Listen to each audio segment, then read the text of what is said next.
In this video, I'm going to show you how you can add your phone number to your Google Plus account. For more tutorials, make sure you subscribe, and let's get right into it. So adding your phone number to your Google Plus will give you an extra layer of security. So the first thing you will need to do is obviously come over to Google Plus and log into your account. Once you have logged into your account, as you can see on the left hand side here, there is a couple of options. The one we will need in today's video is security.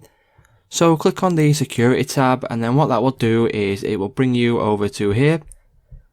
Once you are on this page, you will need to scroll down a little bit until you see recovery phone, which is this option here. And then as you can see, add a mobile phone number. Once you click on that, what it will do is it will ask for your password just to verify that it is your account. Once you have entered in your password, you will be on this page here where you can click on add recovery phone. Once you click on add recovery phone, you will need to choose your country or region. Once you have chose your country, you can now enter in your number here. Once you have entered in your number, you can simply click on the next button. Once you click on next, as you can see, your number will be displayed, and you can click on the get code. Once you get a code, you can go ahead and then enter it in on Google Plus just to verify it is a valid phone number. So that's how you can go ahead and add your phone number on Google Plus.